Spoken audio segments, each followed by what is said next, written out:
You're not going to wait until the home is under contract. You're going to do it immediately once you get that listing signed. Now, why are we doing this before we even have an offer? You probably want to know, like, I just got the listing. Why are we already talking about who's going to close it?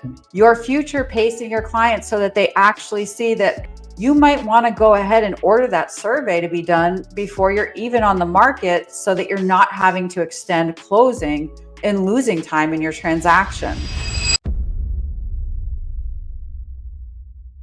Here is the new listing email that you are going to send out. So you got the listing signed, whether electronically, via DocuSign, whether you got it signed in person.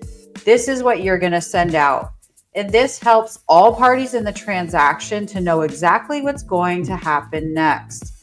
Now, it's also going to help everything happen smoothly so that you and your staff are not running around like crazy once you start listing 4, 5, 10 properties at a time. Some of you are probably already doing that, so feel free to use this with your current staff so that all of you can be more organized and have a better quality of life if you're already doing a lot of business.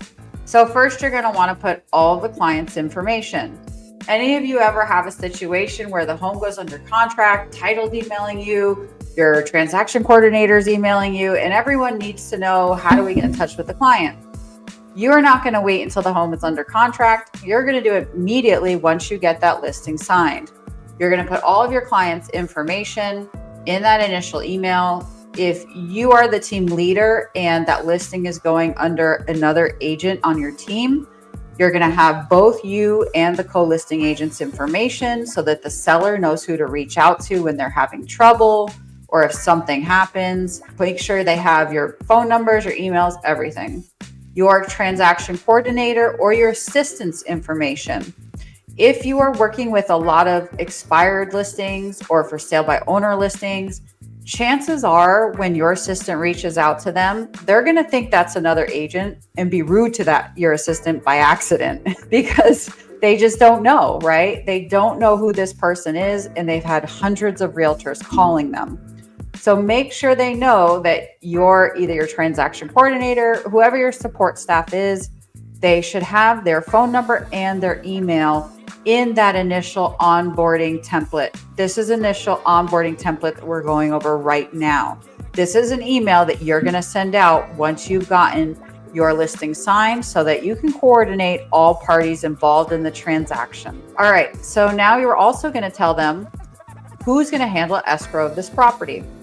Now, in the state of Texas, I'm able to, as the listing agent, I'm able to direct escrow myself. If you're in a different state, you can put your attorney's information. Now, why are we doing this before we even have an offer? You probably want to know, like, I just got the listing. Why are we already talking about who's going to close it? You're future pacing your clients so that they actually see that, hey, this thing is really going to sell. Hey, this gal or this guy is really serious. They're getting us in position right now to already be at the closing table.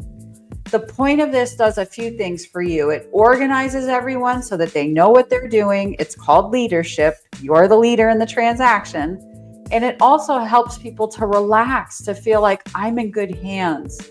I don't need to be worried like I was with my last agent. I don't need to be on pins and needles, not knowing if my home is going to sell.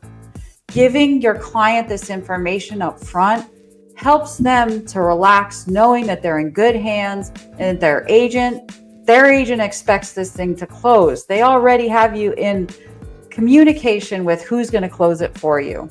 So make sure you're putting that information in your initial email under all the parties that are going to be involved. Now, if you're going to have a stager, you're also going to put your stager's information in there, because like for me, I don't pay for staging. My clients pay for it. And there are going to be times where the stager needs to speak directly with the seller, or the seller has questions for the stager.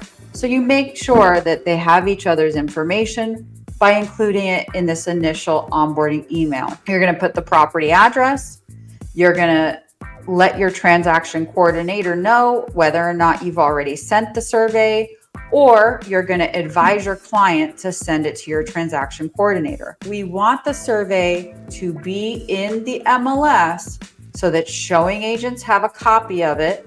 And so potential buyers can look at it before they make the offer.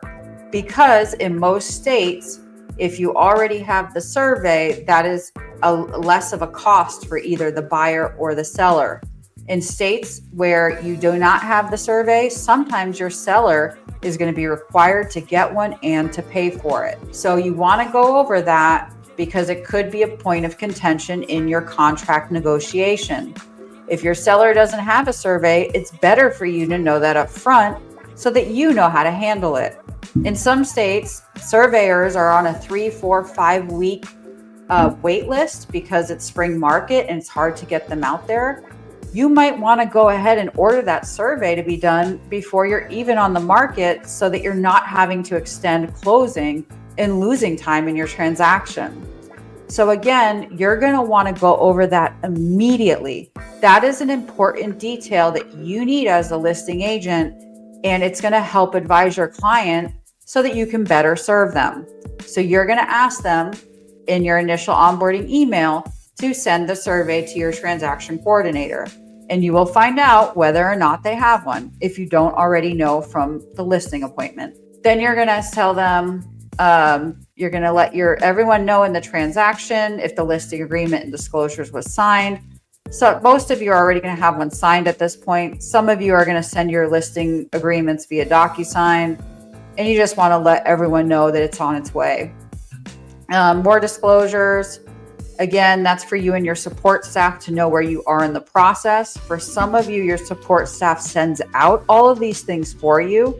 So they need to know what pieces are missing. And that way they can take care of it. Staging. Again, you're going to want, if you're going to do staging on the property, you're going to want to have the information of the stager. You're going to want to let the seller know when the stager is coming, have all those details there so they know what to expect.